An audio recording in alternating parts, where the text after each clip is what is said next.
Sir कितने change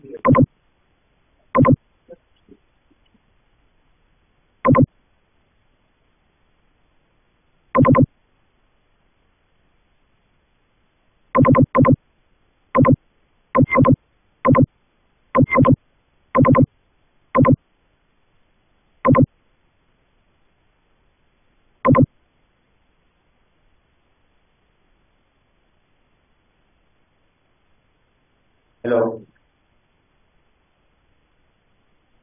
अच्छा, देखिए स्टूडेंट्स पूछ रहे थे इनका जो रेडियंट है इसका नोबल इशू का, कहते थे बुक में कुछ वैल्यूज और हैं। तो ये मैं बुक की तो बात नहीं कर रहा हूँ, आपको बता देता हूँ। बाकी ये आपको बता रहा हूँ, बात जो मैंने बताई ऑथेंटिक है कि जो नोबेल गैसेस हैं उनके अंदर हम पोलैंड रेडियस उनका नहीं ले सकते हैं, उनका लेते ही वंडरवाल्स रेडियस है सिर्फ। तो वंडरवाल्स रेडियस जो होता है वो लार्जर होता है। तो वो मैं आपको बुक के पेजेस वगैरह भेज दूंगा, बाकी आप पढ़ सकें। पढ़ना चाहिए बंदे को, नॉलेज तो होनी चाहिए ना। फिर सही है गलत का डिसाइड फिर आपका लेना होगी।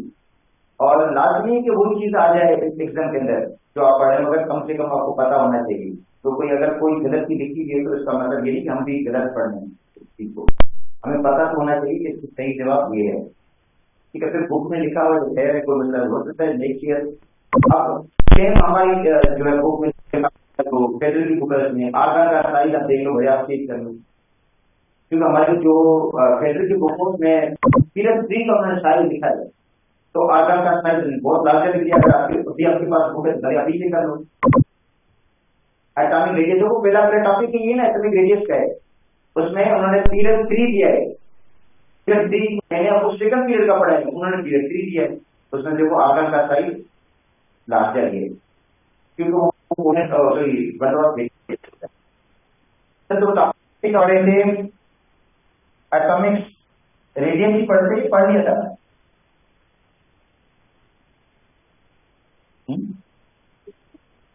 अच्छा, वो आयनिक रेडियस तो उनका वो जो पूछ रहा है मैं एटॉमिक रेडियस कर रहा था, आयनिक कर रहा है।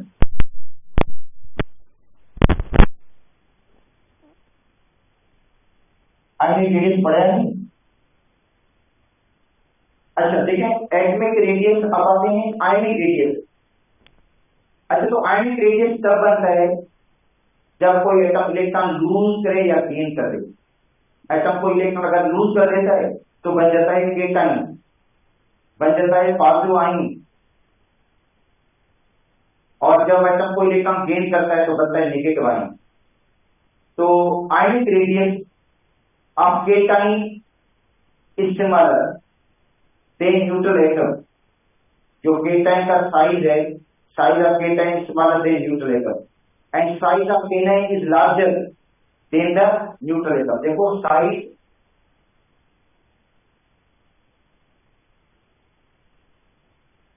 ऑफ केटाइन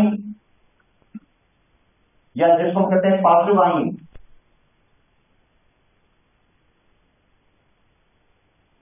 इस्तेमाल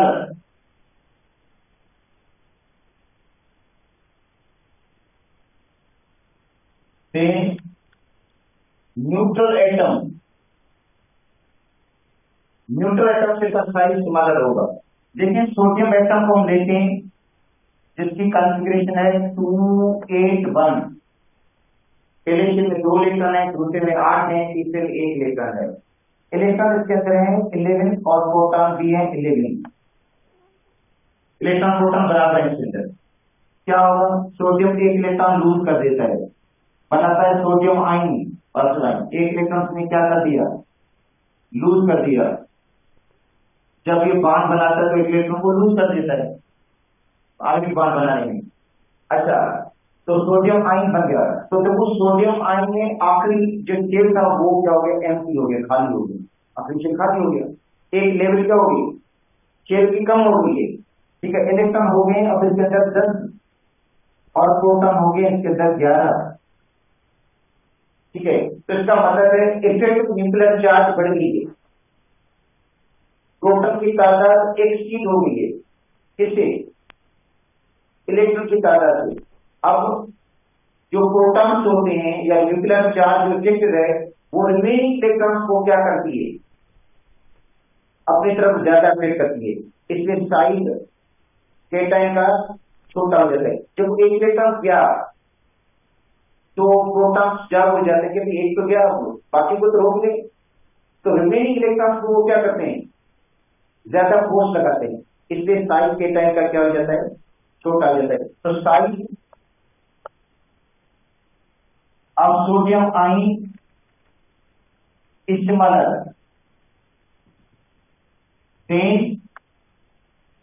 neutral atom sodium atom because outer electronic level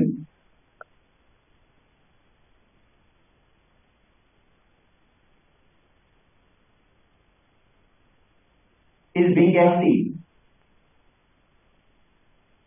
outer electronic level empty हो गई है and number of proton exceed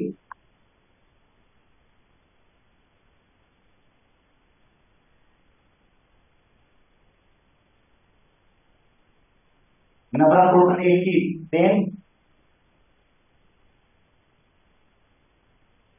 number of electrons which exert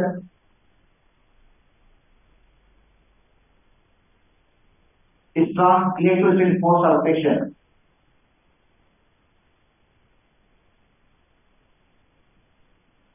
वो लगाएंगे strong electric force of rotation on remaining electrons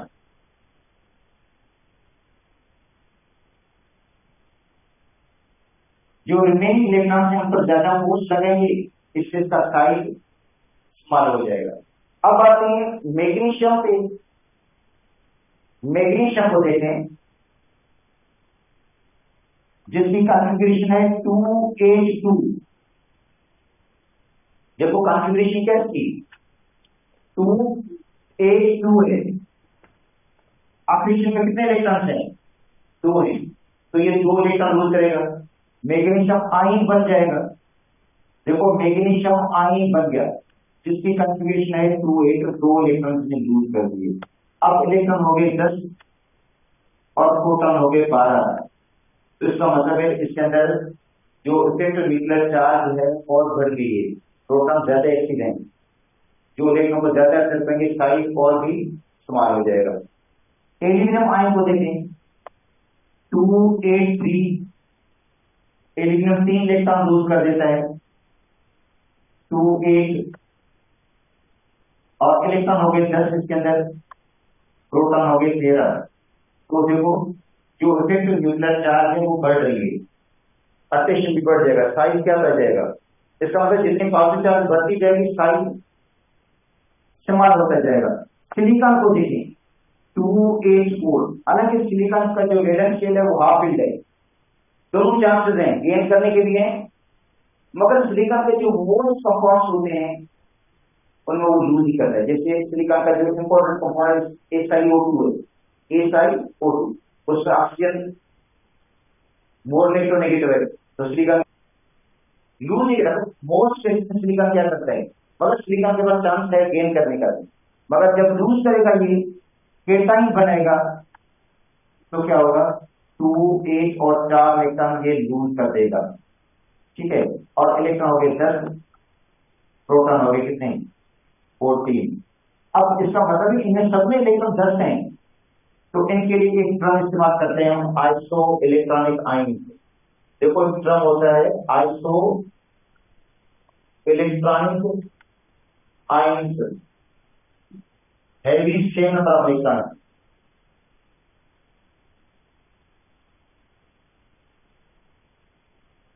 same number of electron, same electronic configuration. In ion में electron बराबर है, मतलब sodium ion है, इसके अंदर भी 2H इलेक्ट्रॉन 10 इलेक्ट्रॉन हैं। जो मैग्नीशियम आयन है उसके अंदर भी 2H 10 इलेक्ट्रॉन हैं। एल्यूमिनियम जो आयन है इसके अंदर भी 2H की कॉन्फ़िगरेशन है, 10 इलेक्ट्रॉन हैं। और जो सिलिकॉन है जिसके ऊपर +4 चार्ज है ये, इसके अंदर भी जो इलेक्ट्रॉन हैं वो कितने हैं 10 हैं। मतलब इसके अंदर प्रोटॉन 11 है, इसके अंदर प्रोटॉन 12 है, इसके अंदर 13 है, इसके अंदर 14 है। तो क्या बढ़ रहा है, न्यूक्लियर चार्ज बढ़ रही है। तो साइज इन आयन का भी कंपेरिजन करेंगे साइज। तो इन आयन में साइज बड़ा किसका होगा, सोडियम आयन का होगा। तो ये हो गया केटाइन, ये क्या है केटाइन पॉजिटिव आयन। अब आते हैं A9.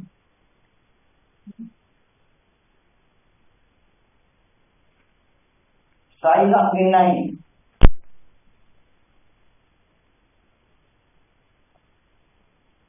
Negative ion,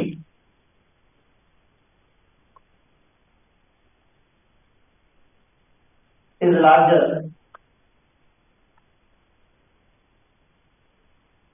then neutral item या पेरेंट आइटम।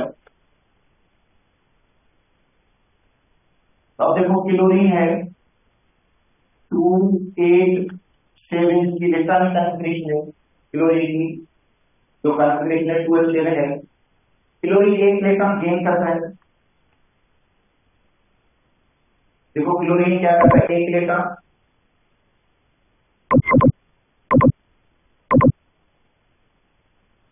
क्लोरीन एक इलेक्ट्रॉन गेन करता है और ये बनाता है नेगेटिव आयन 288। इलेक्ट्रॉन हो गए 18 और प्रोटॉन है इसके अंदर 70। तो इसका मतलब है अब इलेक्ट्रॉन बढ़ गए हैं इसके अंदर नेगेटिव आयन पर। तो अब क्या होगा, इसका साइज लार्जर होगा। जो क्लोराइड आयन है उसका साइज लार्जर है क्लोरीन एटम। क्यों, क्योंकि ऑलरेडी इलेक्ट्रॉन मौजूद है, वो आने पर इलेक्ट्रॉन क्या करते हैं, रिपेल करते हैं, और रिपल्शन की वजह से जो इलेक्ट्रॉन साइज है वो लार्जर हो जाता है। तो size of chloride ion is larger than chlorine atom because of repulsion of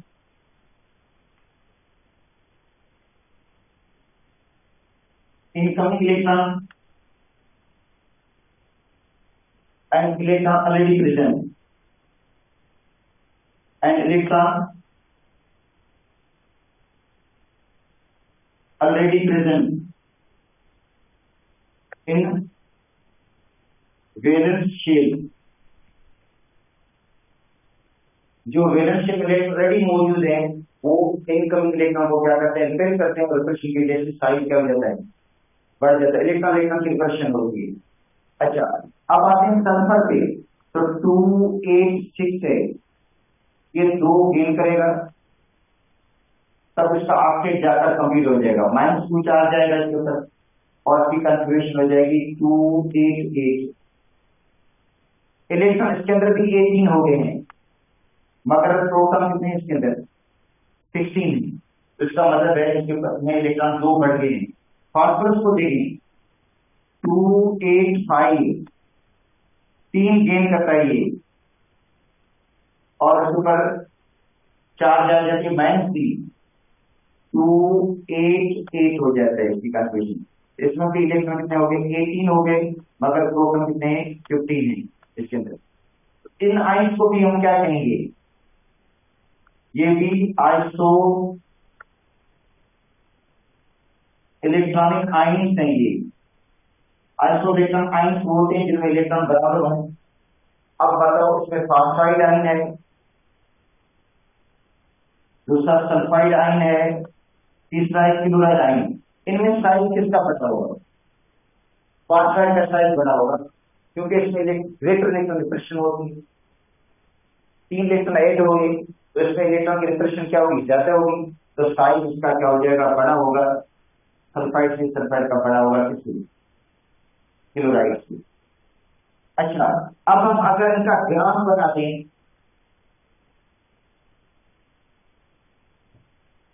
यहां पे मैं लिख दूं आयनिक साइज,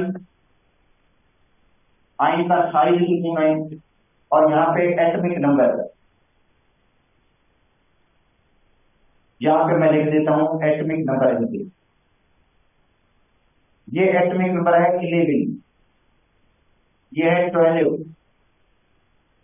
13, 14, 15, 16 और यहाँ पे है 17, मतलब क्लोरीन। अच्छा, अब यहाँ पे आएगा सोडियम आयन। सपोज करते हैं सोडियम आयन का ये साइज है, ये सोडियम आयन का साइज है, तो मैग्नीशियम का साइज क्या होगा? आयन का छोटा होगा। इसका मतलब है यहां तक ऐसे होगा ग्राफ।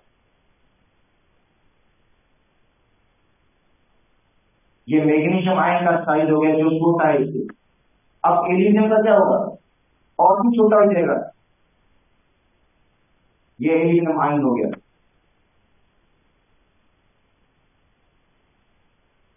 ये सिलिकॉन प्लस 4 का साइज है। अब क्या होगा? अब ये तो पॉजिटिव आयन बन रहे थे, ये तो पॉजिटिव आयन का साइज कॉन्सेंट्रेशन क्या होगा? कम हो गया।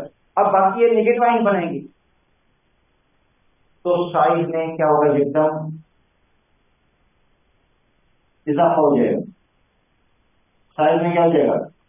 इजाफा होगा। फास्फाइड का साइज क्या होगा? लार्जर, तो वो नेगेटिव आयन है। ये तो पॉजिटिव आयन बना थे जिनका साइज छोटा हो जाता है, मगर अब तो एकदम साइज में क्या होगा? इजाफा हो गया, क्योंकि ये नेगेटिव आयन बन गया, एनाइन बन गया। अब बाकी जो एनाइन हैं उनका साइज क्या क्या होगा? ये सल्फाइड है जिसका साइज इसके मुकाबले में छोटा है, ये क्लोराइड है जिसका साइज और भी छोटा है। तो इसका मतलब इस तरह का कोई ग्राफ बन जाएगा, ऐसा कोई ग्राफ बनेगा। इसका मतलब है आयनिक साइज इस तरह हो जाएगा। आयनिक साइज सबसे बड़ा किसका हो गया? फास्फाइड का। देन देन कौन होगा? Sulphide, then chloride. क्लोराइड के बाद अब किसकी बारी आएगी? अब आएगा सोडियम आयन। उसके बाद कौन आएगा? Magnesium ion. उसके बाद एल्यूमिनियम आयन। उसके बाद सिलिकॉन। ये होगा आयन हो जाएगा लेफ्ट राइट, लेफ्ट राइट। अच्छा, ग्रुप में क्या चेंज होगा?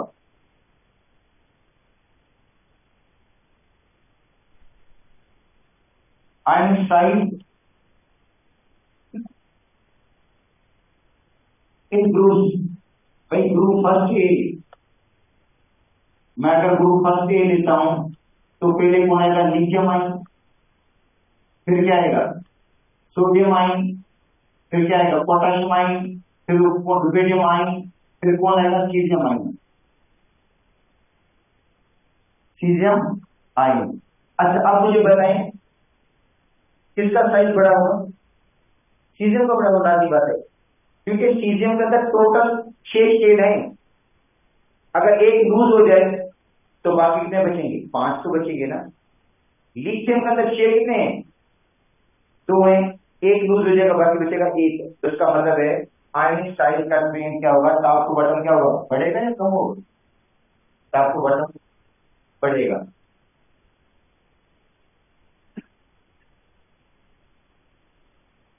आयनिक साइज या आयनिक रेडियस इंक्रीज। अच्छा, 7वें ग्रुप में अगर देखोगे, ग्रुप 7 में, तो फ्लोराइड, क्लोराइड, ब्रोमाइड, आयोडाइड, इनमें भी क्या होगा? ट्रेंड तो बढ़ने का होगा। भाई फ्लोराइड से क्लोराइड का साइज बड़ा होगा, क्लोराइड से ब्रोमाइड, ब्रोमाइड से आयोडाइड का साइज बड़ा होगा।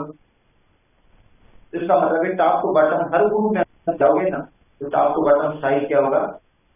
इंक्रीज होगा। अच्छा, अगर हम ग्रुप सेकंड की बात करें तो बेरियम आयन है,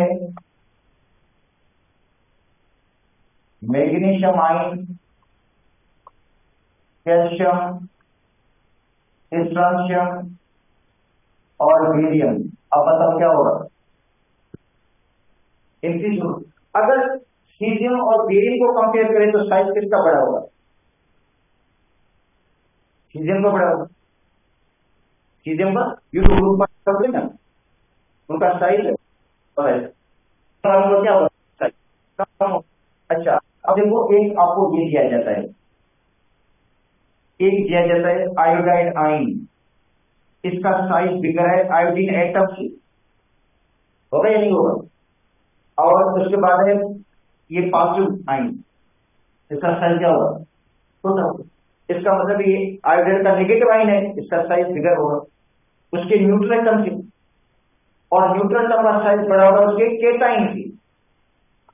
ठीक है, तो ये हो गया आयोनिक साइज, इनके ट्रेन वगैरह। अच्छा, अब आते हैं आयोनाइजेशन पोटेंशियल।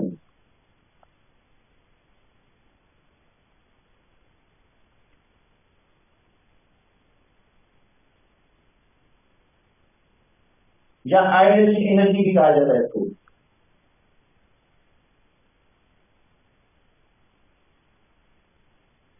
ठीक है, या आयोनाइजेशन एंथैल्पी किसको कहते हैं?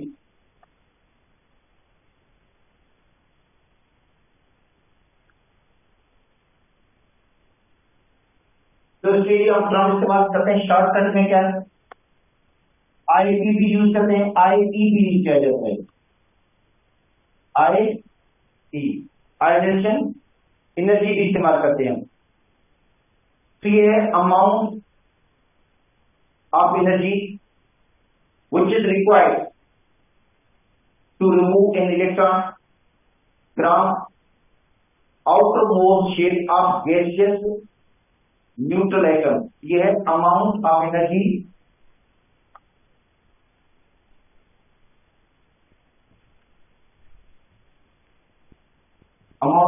which is required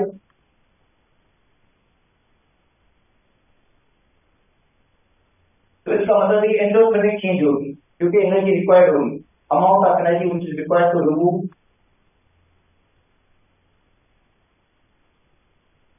an electron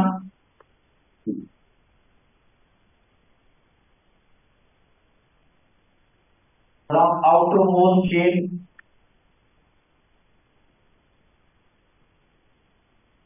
of gaseous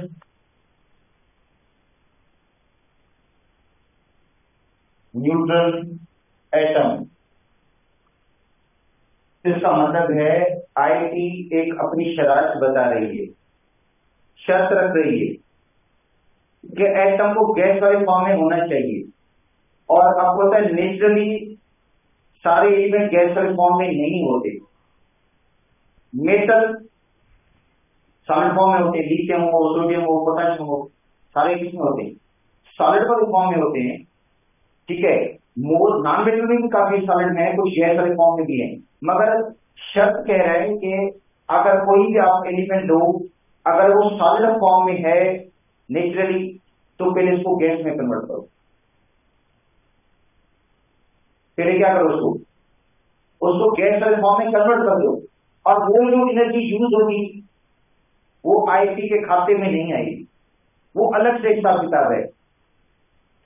ठीक है, समझ आएगा नहीं, मतलब बोर्ड का हिसाब किताब अलग होता है इंटरफेस से, उसके लिए जो भी खर्चा होता है वो अलग है। तो आईपी का हिसाब किताब यही है, अगर कोई एलिमेंट आप सॉलिड फॉर्म में ले रहे हो, उसको गैस में जो तब्दील करेंगे उसके लिए जो खर्चा होगा वो आईपी में काउंट। हाँ, जब गैस फॉर्म में आ जाएगा पूरा मोल्ड, तो उसके बाद उसमें जो इलेक्ट्रॉन आप यूज करेंगे, यूज करने के लिए जो एनर्जी देंगे, उस एनर्जी को हम क्या कहेंगे, आयोनाइजेशन पोटेंशियल। तो सपोज करते हैं ये एन मेटल है, ये सॉलिड फॉर्म में है ऑलरेडी, तो पहले इसको सब्लिमेट कर दो, डेल्टा एच, ये सब्लिमेशन।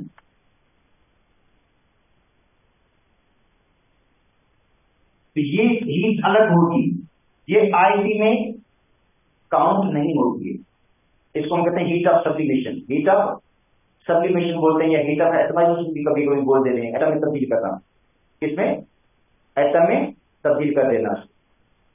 अच्छा, तो ये तो सब्लिमेशन का टर्म इस्तेमाल कर रहा हूँ, कभी कभी इसके लिए इस्तेमाल करते हैं टर्म। अच्छा, तो ये गैस वाले फॉर्म में आ गया, अब ये आ गया गैस वाले फॉर्म में, अब इसमें से इलेक्ट्रॉन को क्या करना है, लूज करेंगे हम। अच्छा, जो आयन होगा वो भी किस फॉर्म में होगा, गैस वाले फॉर्म में। तो इसको ये जो डेल्टा एच है वैल्यू, इसको हम क्या कहेंगे, आई ई बोलते हैं। क्या बोलते हैं, आई। और ये इसकी वैल्यू लाजमी बात है, आपको पता है पॉजिटिव होगी एंथैल्पी चेंज, एनर्जी चाहिए होगी ना, amount of energy required, required का मतलब कि इंडस्ट्री चेंज है, एनर्जी फिर कम देनी ज्यादा देनी पड़ेगी, वो डिपेंड करता है आइटम का साइज है, उस पर डिपेंड करता है, ठीक है, बाकी फैक्टर पे डिपेंड कर रहा है। अच्छा, एक इलेक्ट्रॉन लूज हो गया इसमें से, ये फर्स्ट आईपी कहलाती है। अगर इसमें से दूसरा इलेक्ट्रॉन लूज करेंगे आप, दूसरा इलेक्ट्रॉन, तो वो आईपी कहलाएगी सेकंड। और सेकंड आईपी जो होती है वो हमेशा ज्यादा होती है किसे, फर्स्ट आईपी। रीजन, क्योंकि जब एक इलेक्ट्रॉन लूज हो गया, लूज होने के बाद केटाइन बन गया, केटाइन का साइज अभी बढ़ रहा है, जब छोटा होता है और इलेक्ट्रॉन न्यूक्लियस के ज्यादा करीब आ जाता है, टाइटली बाउंड हो जाता है, तो सेकंड इलेक्ट्रॉन लूज करना मुश्किल, और थर्ड इलेक्ट्रॉन लूज करना उससे भी ज्यादा मुश्किल होगा। इसका मतलब फर्स्ट आईपी लो होगी तो सेकंड क्या होगी, ज्यादा होगी, और थर्ड उससे भी ज्यादा होगी। अच्छा, अब आते हैं ये जो आयनिक पोटेंशियल है, ठीक है, इसको हम मेजर कैसे करेंगे। अगर मेजर करना चाहे तो मेजरमेंट का तरीका क्या है, डिस्चार्ज इंटेंसिटी, या हमने पढ़ा था क्रॉस ट्यूब फर्स्ट ईयर के अंदर, क्रॉस ट्यूब या डिस्चार्ज ट्यूब, उसमें हम क्या करते हैं, जो भी एलिमेंट का वो गैस वाले फॉर्म में लेते हैं। किस फॉर्म में लेते हैं, उसमें से अपन एक पास करते हैं, तो वो गैस क्या हो जाती है, आयनाइज हो जाती है। गैस क्या हो जाती है, आयनाइज हो जाती है। तो इसका मतलब है आयनिक पोटेंशियल को मेजर करने का तरीका क्या है, डिस्चार्ज ट्यूब का तरीका है या स्पेक्ट्रोस्कोपिक मेजरमेंट है। जाहिर उसके ऊपर रेडिएशन पड़ेंगे, रेज पड़ेंगे, उसके बाद वो आइटम क्या हो जाएंगे, आयनाइज हो जाएंगे, उनको एनर्जी मिलेगी तभी वो आयनाइज होगा आइटम, ठीक है। तो इसको मतलब है, उसको मेजर करने का तरीका है डिस्चार्ज ट्यूब या क्रॉस ट्यूब, उसके जरिए आप मेजर कर सकते हैं। अब कौन से फैक्टर्स हैं, मेन बात फैक्टर्स की है, कौन से फैक्टर्स हैं जो आयनिक पोटेंशियल को इफेक्ट करते हैं, या कौन से फैक्टर्स हैं जिन पे आईपी डिपेंड करती है। जो आयनिक पोटेंशियल है वो डिपेंड करती है कौन से फैक्टर पे। अब देखो आयनिक पोटेंशियल काफी फैक्टर से डिपेंड करती है। एक होता है एटम का रेडियस या एटॉमिक साइज, एटम का साइज है उस पर डिपेंड करती है मेनली। अगर एटम का साइज छोटा है, एटम का जो साइज है वो क्या है, छोटा है, समान साइज है, तो इलेक्ट्रॉन न्यूक्लियस के क्या होता है, करीब होता है, क्लोज होता है, और बाउंड होता है, और उसको रिमूव करने के लिए ज्यादा एनर्जी की जरूरत पड़ेगी। तो इसका मतलब है उसकी आईपी ज्यादा होगी। जिसका साइज छोटा है, जिसका साइज छोटा उसकी आईपी ज्यादा।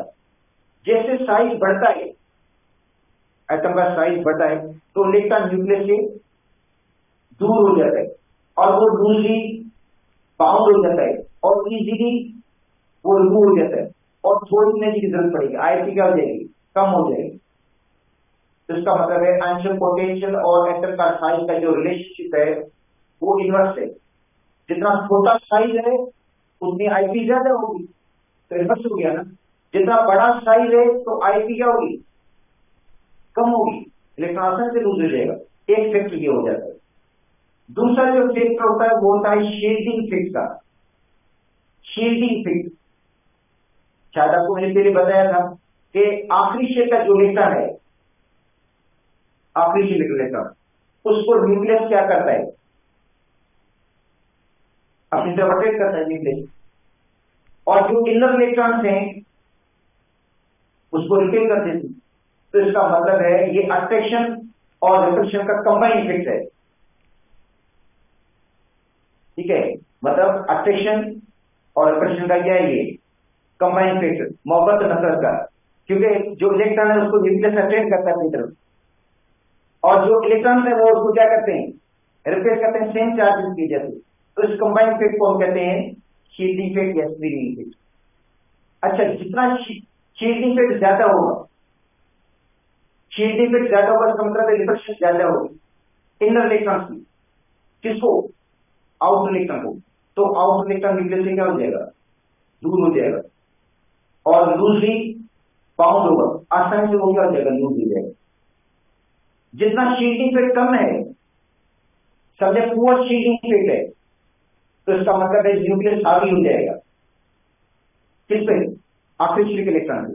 न्यूक्लियस उसको क्या करेगा, ज्यादा अट्रैक्ट करेगा और वो इलेक्ट्रॉन न्यूक्लियस के साथ टाइटली बाउंड हो जाएगा और आईपी की वैल्यू क्या हो जाएगी, ज्यादा हो जाएगी।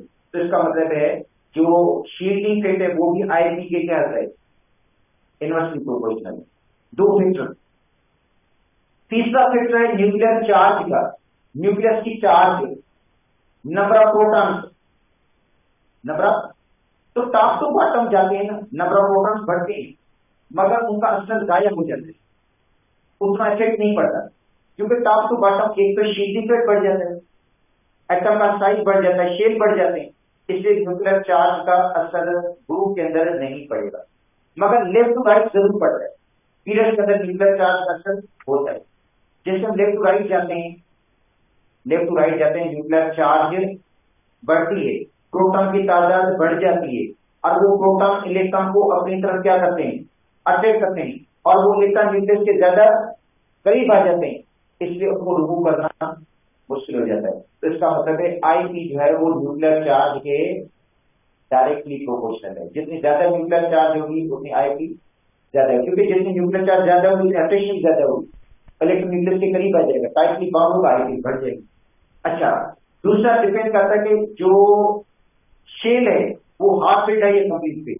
याद करो half filled orbital, half filled orbital ज्यादा स्टेबल होता है, उसमें से इलेक्ट्रॉन लूज करना थोड़ा मुश्किल होता है। और दूसरा कंप्लीट फिल्ड ऑर्बिटल, तो उनकी भी आईपी ज्यादा है। जैसे नोबेल गैसेस हैं, उनका पी ऑर्बिटल कंप्लीट फिल्ड है तो उनकी आईपी क्या होती है, ज्यादा होती है। ठीक है, तो एक फैक्टर ये भी होगा। अच्छा, एक होता है नेचर ऑफ ऑर्बिटल, ये बहुत अहम फैक्टर है, ऑर्बिटल की नेचर। अब देखो नेचर ऑफ ऑर्बिटल पुराने एक इलेक्ट्रॉन है 4s के अंदर, छोड़ो 4s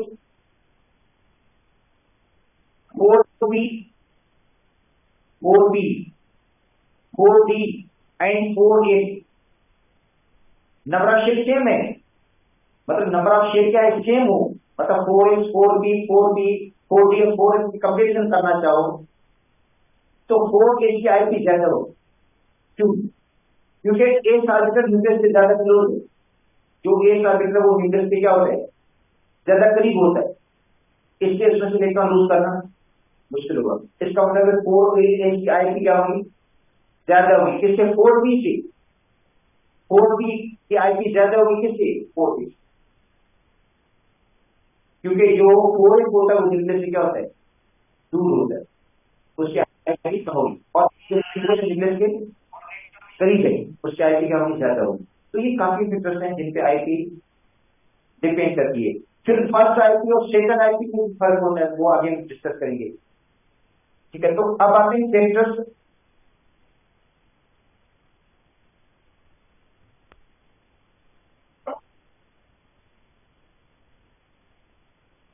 अफेक्टिंग आईपी, जो फैक्टर्स हैं अफेक्ट करते हैं किसको, आईपी को। तो पहला फैक्टर है एटॉमिक रेडियस का या एटॉमिक साइज।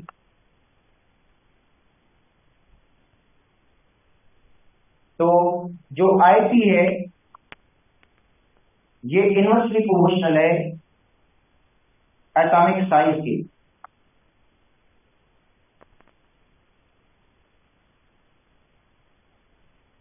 इनवर्सली प्रोपोर्शनल है। IP decrease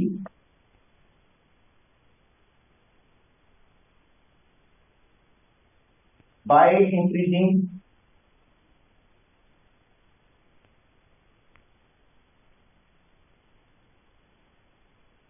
atomic size. अगर एटम का साइज बढ़ेगा तो आईपी क्या हो जाएगी, डिक्रीज हो जाएगी। देखो लिथियम है 2,1, सोडियम है 2,8,1, पोटेशियम है 2,8,8,1, रुबेडियम है 2,8,18,8,1, सीजियम है 2,8,18,18,8,1। तो नंबर ऑफ शेल्स बढ़ रहे हैं और नंबर ऑफ शेल बढ़ने की वजह से साइज भी बढ़ रहा है, साइज भी बढ़ रहा है। ठीक है, और आइस बनने से इलेक्ट्रॉन न्यूक्लियस से क्या हो जाता है, दूर हो जाता है और लूजली बाउंड हो जाता है, आसान से वो कर जाएगा। इसका मतलब है लिथियम से सोडियम के इलेक्ट्रॉन आसान हो जाएगा, क्योंकि सोडियम के अंदर 3 शेल है और इलेक्ट्रॉन न्यूक्लियस से क्या है, दूर है।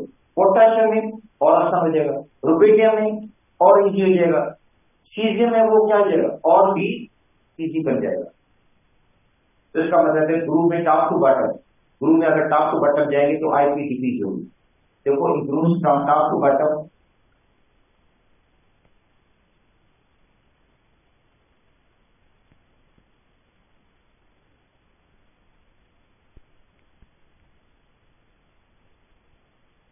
Top to bottom IP decrease due to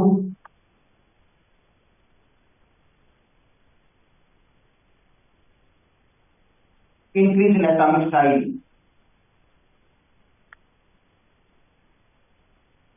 atomic size बढ़ जाता है, इलेक्ट्रॉन लूजली बाउंड हो जाता है, आसानी से दूर हो जाता है, ऐसी कम होगी। In periods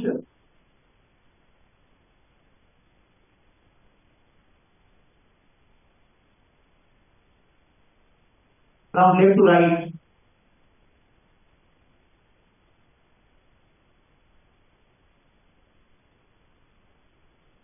IP increase, IP क्या होती है, इंक्रीज होती है due to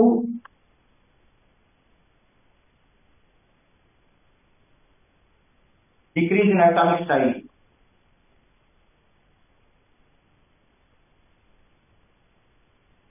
decrease in atom का साइज, एटम का साइज छोटा हो जाता है, इससे आईपी वैल्यू बढ़ जाती है, इजाफा हो जाता है। एक फैक्टर ये हो गया। जो सेकंड फैक्टर है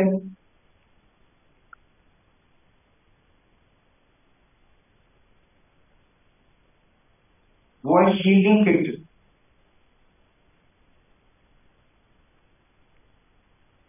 या screening factor.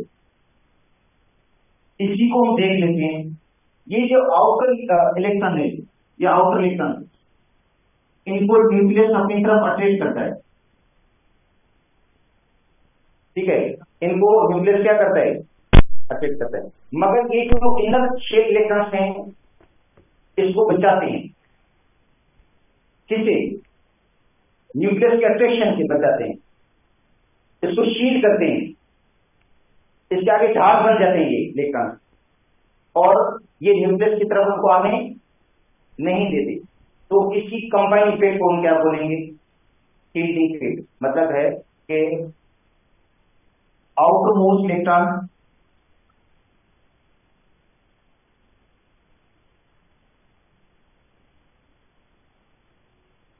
is attracted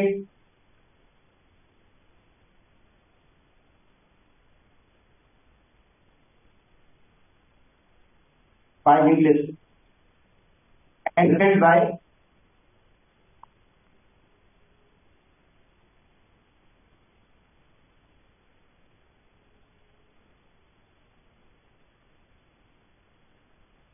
by inner shell electron। देखो आउटर इलेक्ट्रॉन को न्यूक्लियस को अट्रैक्ट कर रहा है, मगर अट्रैक्शन किसकी है, इनर शेल इलेक्ट्रॉन की है। This combined effect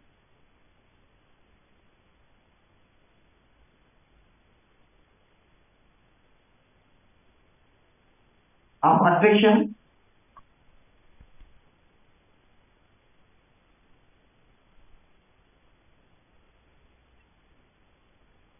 and repulsion is called shielding effect।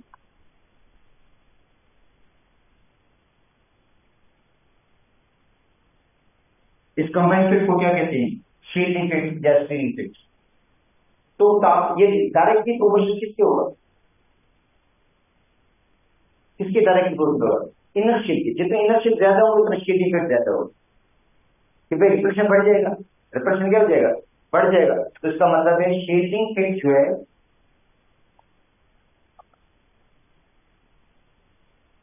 Directly proportional है इनर शेल के, नंबर ऑफ इनर शेल। जितने इनर शेल ज्यादा होंगे उतना शीट इफेक्ट भी क्या हुआ, ज्यादा हो, और एटम का साइज क्या हो जाएगा, बढ़ जाएगा, तो आईपी क्या हो जाएगी, कम हो जाएगी। तो इसका मतलब है जो आईपी है वो इनवर्सली प्रोपोर्शनल है किसकी, शील्डिंग इफेक्ट को।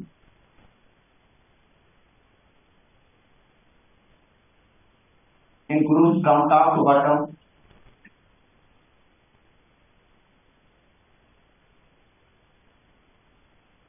Shielding factor.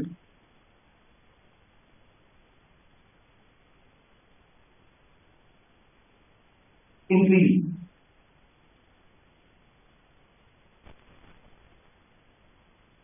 So IP decrease. इसलिए IP वैल्यू क्या हो जाती है, डिक्रीज हो जाती है ग्रुप के अंदर, क्योंकि इलेक्ट्रॉन जो है न्यूक्लियस से दूर हो जाएगा, आसानी से ब्रूज हो जाएगा, और IP वैल्यू क्या होगी, कम होगी। पीरियड के अंदर शील्डिंग इफेक्ट का इतना खास रोल नहीं रहता, कोई खास जो रोल होता है वो नहीं रहता। जैसे ग्रुप के अंदर हम कहते हैं ना, न्यूक्लियर चार्ज का कोई रोल नहीं है, एसिड पीरियड के अंदर शील्डिंग में कभी कोई खास रोल नहीं है, कहीं होता है तो एक कोई अधिक रोल, इससे ज्यादा नहीं मिलेगा आपको कोई एग्जाम्पल, मगर ग्रुप के अंदर जरूर शील्डिंग का एक रोल मिलेगा खास। ठीक है, तो क्लास आज कंप्लीट करते हैं। कल आपकी सिर्फ ये जो आपकी क्लास है ना, इनको आना है कल, क्योंकि कल हमने और ज्यादा टॉपिक ग्रुप ट्रेन कोशिश करेंगे कंप्लीट हो जाए। ठीक है, इसलिए जो है क्लास 1 घंटे 1.5 घंटे की भी हो सकती है, ताकि कंप्लीट कर लें ये जो ग्रुप ट्रेन वाले इफेक्ट हैं। और 1 हफ्ते के साथ वो क्लास आपके साथ मिल जाएगी, उसको ऑनलाइन लिंक दे देंगे दूसरी क्लास।